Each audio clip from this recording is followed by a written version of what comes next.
persuadé que t'as jamais entendu parler du Descartes africain. Aujourd'hui, je vais te parler de Zara Yacob, le philosophe africain oublié de l'histoire, la vraie lumière africaine qui a écrit tout ça depuis une grotte. Comme j'ai dit, parfois on l'appelle le Descartes africain et on pourrait croire que c'est un compliment. Mais tu lis, et puis ensuite tu te rends compte qu'en fait c'est Descartes qui devrait te flatter de la comparaison. À peu près à la même époque où Descartes pose sa raison universelle chauffée dans sa chambre à Amsterdam, à l'époque aussi où Locke parle de libertés individuelles tout en investissant dans le commerce triangulaire, à l'époque où Voltaire parlait de tolérance et de liberté d'expression tout en comparant les noirs à des singes. Alors il s'appelle Zara Yacob au XVIIe siècle et il habite dans le nord de l'Éthiopie. Il naît en 1600 à Askum, dans le nord de l'Éthiopie, dans une famille très traditionnelle et très chrétienne, contemporaine à l'histoire de l'Éthiopie, qui est orthodoxe depuis plus de 1500 ans. Zara Yacob fait 10 ans dans le cursus scolaire éthiopien, où il apprend la religion, la théologie, la philosophie naturelle et les langues anciennes pour pouvoir lire directement les textes qu'on lui enseigne. Il arrive finalement à devenir lui-même enseignant, où il apprend aux autres ce qu'il a appris et mène une petite vie tranquille en province. Et là,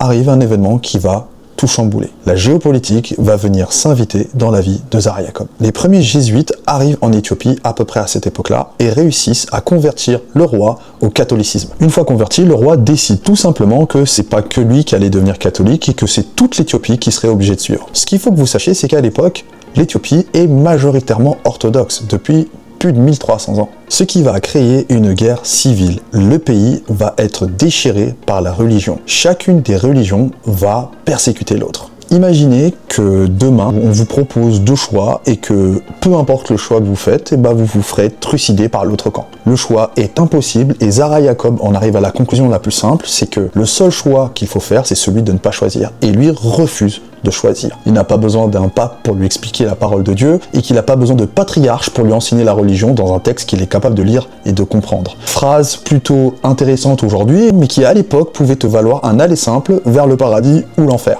Sentant le vent tourner, Zara Yacob eut le temps de prendre quelques pièces d'or et puis ses psaumes et puis ses quelques livres et décida de fuir vers le sud. Et c'est comme ça que démarre l'histoire de la grotte. Il fuit donc vers le sud pendant des jours, seul, aéré, il tombe sur une grotte au bord d'une rivière et décide de s'y installer de manière définitive en attendant que les choses se calment. Il va rester dans cette grotte pas quelques jours ou quelques semaines, il va y rester pendant des années. Et vous comprenez que dans une situation aussi compliquée, quand on se retrouve tout seul, on se retrouve dans une situation de stress extrême, on peut être parcouru par la mélancolie, la tristesse, la colère, et il va se passer quelque chose de très bizarre à ce moment-là, quelque chose va se briser en lui. Il va commencer à remettre en question tout ce qui lui a été enseigné. Imaginez la situation du pays du point de vue de Zara Yacob, cette situation est complètement lunaire. Un chrétien va venir persécuter un autre chrétien qui va le persécuter en retour sur un désaccord sur la religion. Ça n'a aucun sens dans la tête de Zara Yacob. Et il va se poser la question tout simple, il va se dire, les musulmans, les juifs, les chrétiens et les autres ne peuvent pas tous avoir raison en même temps. C'est mathématiquement impossible. En 1630, il va arriver à une conclusion qui est très dangereuse pour l'époque. Si Dieu nous a donné un cerveau,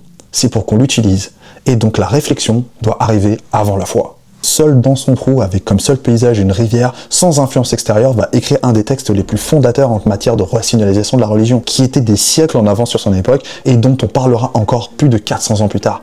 L'enquête. Plusieurs idées vont être développées dans ce bouquin. La première, c'est que la croyance arrive après la réflexion. Je me rends compte en le disant que c'est très subversif de dire ça aujourd'hui. Imaginez ça en 1660. L'idée, elle est simple, c'est de se dire qu'on a besoin de personne pour comprendre un texte qu'on est capable de lire. On a tous un cerveau et Dieu nous a donné un cerveau pour qu'on soit capable de l'utiliser. Donc à partir de là, t'as pas besoin d'un pape, tu n'as pas besoin d'un patriarche, tu n'as pas besoin d'un mollah, tu n'as pas besoin d'un rabbin. Tu as juste besoin de ton intelligence et de ta capacité à lire pour comprendre les choses et à te questionner. Et deuxième idée, quand même, qui est très dangereuse pour l'époque, il dit que les religions doivent être testées. Je vais vous expliquer ce qu'il entend par tester. Il considère que les religions doivent respecter l'ordre naturel du bien et du mal. Je vous le traduis, si jamais dans le texte, il y a des choses qui vont à l'encontre de la morale évidente à tous sur le bien et le mal, dans ce cas-là, on doit la mettre de côté. Je sais pas si vous comprenez les implications de ça, mais ça voudrait dire que par exemple, quand vous lisez la Bible, ou quand vous lisez le Coran, ou quand vous lisez le Talmud ou la Torah, Zara Yacob vous autorise à la mettre de côté. Fallait la sortir celle-là pour l'époque. Troisième idée, l'égalité entre les humains. Dans la logique de Zara Yacob, tous les humains sont égaux devant Dieu et devant la raison. Aucune hiérarchie de couleur, de genre, de religion, de caste, de naissance, et donc il en tire une conclusion, l'esclavage est une faute morale devant Dieu. Ce qui nous semble évident aujourd'hui ne l'était pas pour l'époque. Il écrit ça en 1667, tout seul dans un trou, dans une grotte, face à une rivière. Et le calendrier rend ça encore plus incroyable quand tu sais que la France a aboli l'esclavage 200 ans plus tard et les États-Unis aussi. Quatrième idée, la dignité des femmes. Il défend une égalité morale entre l'homme et la femme devant le mariage. C'est énorme pour l'époque quand vous savez qu'un peu plus tard, Rousseau écrira que l'éducation des femmes doit être relative aux hommes. Rousseau prenait le grooming. Et cinquième idée, très subversif pour l'époque. Il dit que les prêtres, les pasteurs, les rabbins et les mollahs ne parlent pas pour Dieu, ils parlent pour eux. Ils utilisent Dieu pour amplifier leurs propres idées, et ça n'a rien à voir avec le texte de base, ou même la pensée originelle que pourrait avoir poussé Dieu via ses prophètes. Si vous prenez ces 5 idées de Zara Yacob, vous vous rendez compte que ça ressemble quand même beaucoup aux idées développées par les Lumières. Sauf que les Lumières n'ont pas développé ces idées avec une égalité totale en tête. La tolérance, c'était pas pour tout le monde, l'égalité entre les sexes n'existait tout simplement pas, et l'égalité entre les humains, oui, mais pas tous les humains.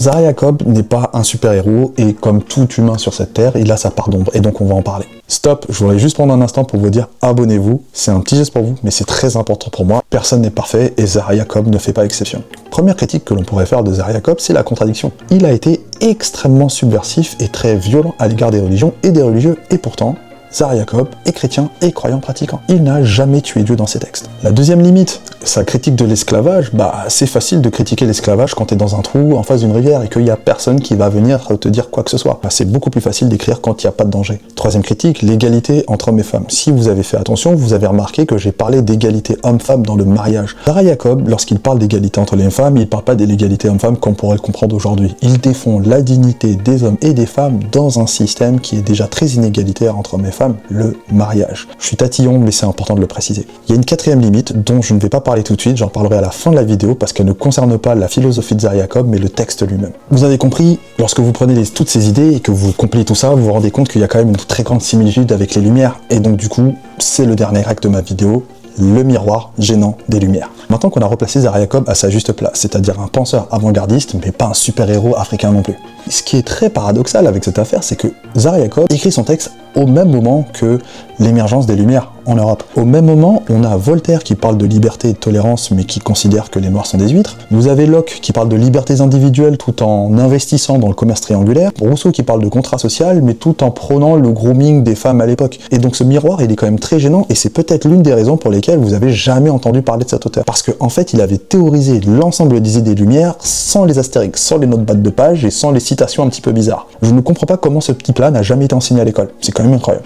Pour moi, Zara Yacob ne doit pas remplacer les Lumières, mais il doit être ajouté au panthéon des grands auteurs de cette époque. Si vous vous souvenez bien, il y avait une quatrième critique que je vous avais dit qu'on développerait à la fin de la vidéo. On va en parler tout de suite. Ce qu'il faut que vous sachiez, c'est que Zara Yacob a écrit son texte officiellement en 1667. Sauf que visiblement, des gens pensent que 1. C'est pas lui qui l'a écrit, et surtout, il n'a pas été écrit à cette époque. Un chercheur italien, Carlo Conti Rossini, nous dit que visiblement, le texte n'a pas été écrit en 1667, mais au Xe siècle, par un Italien qui s'appelle Giusto da Urbino, au XIXe siècle. Et pas par Zara Yacob, et pas en 1667. Là, on va parler de recherche académique, et comme tout sujet de recherche, bien entendu, vous avez des personnes qui sont pour, d'autres qui sont contre, et on va devoir confronter tout ça pour savoir où se trouve la vérité. Mais moi, ce sujet-là m'intéresse pas. Moi, ce que je trouve très étonnant, c'est la mécanique. Bizarrement, dès que c'est un Africain, on émet des doutes sur 1.